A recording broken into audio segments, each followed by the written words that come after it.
আসসালামু আলাইকুম রহমতুল্লাহি বারাকাতুহু। আজকে সকালবেলার নাস্তাটা আজকে আবার ঘুরে ফেলালাম। আজকে হবে যাও পেট মেট ঠান্ডা রাখতে হবে, বাইরে যে গরম রোদ, বিশ্বাস করবেন আমার কাজ কাম না থাকলে জীবনও বাইরে যান। আজকে এর জন্য যাও খাবো, পেটটা যাতে গরম না হয়। বুঝছেন কি মজার জন্য এই আলু ভর্তা,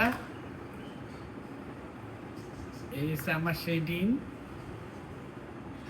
আর এই একদম মানে নামমাত্র তেল দেওয়া আপনার লাউ ভাজি।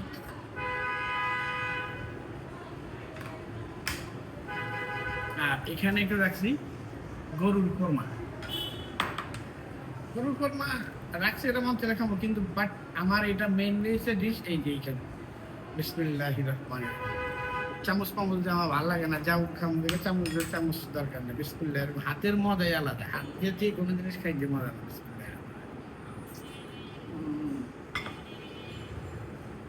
এই আঙ্গুলের মজা কি চামচ হবে? তুই শান্তি, আজকের দিনটা একদম শান্তিতে দেখ। যাও আমার অনেক কথা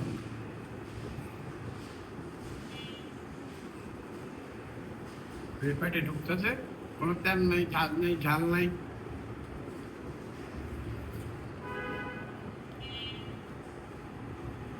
নাস্তা ফাস্তা ঘুরে ঘুরে খেবেন, পরোটাটা কম খাওয়ার চেষ্টা করবেন, ঘরে বানানো রুটি খাওয়ার চেষ্টা করবেন। আসলে ডাক্তাররা রুটি কেন দেয় জানেন? এটা তো জানেনই না। সকালে আর রাত্রে রুটি খাইতে বলে, কারণ রুটির পরিমাণটা, রুটি খাইলেও যা ক্ষতি, ভাতেও তা ক্ষতি, যাও তো তা ক্ষতি। যাওটা বেশি খাওয়া পড়ে, নরম ধামধাম গিলা, ভাতটাও বেশি খাওয়া পড়ে। এই জন্য ডাক্তাররা বলে যে রুটি খাইতে, কারণ রুটি অতিরিক্ত চাবাইতে হয়, ইয়া করতে হয়, এই জন্য রুটির পরিমাণটা কম হয়। রুটি এই জন্য খাইতে পারে। আমরা কিন্তু সুগার সবগুলোতেই, ঝামেলা সবগুলোতেই আছে। কম পরিমাণে কম খাইতে পারবেন বিধায় রুটি খাইতে বলে। এই জন্য রুটি পরোটা বাদ দেন, যদি পারেন এক কাপ ভাত খাবেন আর সবজি টবজি বেশি নিবেন, তাইলে হবে। ডাক্তাররা কিন্তু আপনার রুটি খাইতে কয়দিন আবার 8-10টা রুটি খেয়ে ফেলেন না, একদম মারা দেবেন। আগের চামচটা কেমন আছে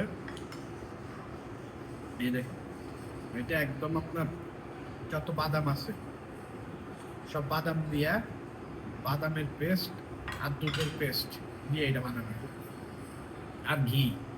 এতটুকু খাইলে মনে করেন ক্যালোরি ম্যালোরি যা দরকার। তবে সবসময় মাছটা সবসময় রাখার চেষ্টা করবেন, মাংস সবসময় অ্যাভয়েড করার চেষ্টা করবেন। সপ্তাহে একবার, মাসে একবার খাইবেন।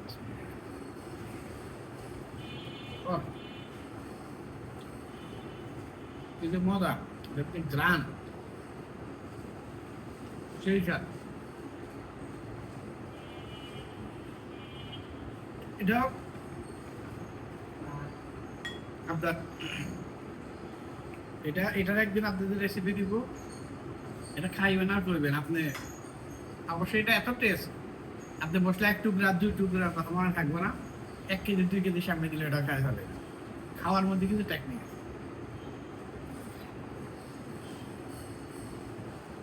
এখানে আমাদের আবার ফুল পিঠা আছে, ওটা খাওয়ার পরে ফুল পিঠা খাবো, তারপরে তরমুজ খাবো, টক দইটা দে, তারপর আবার আমার মেন পিঠার টক দই খাবো।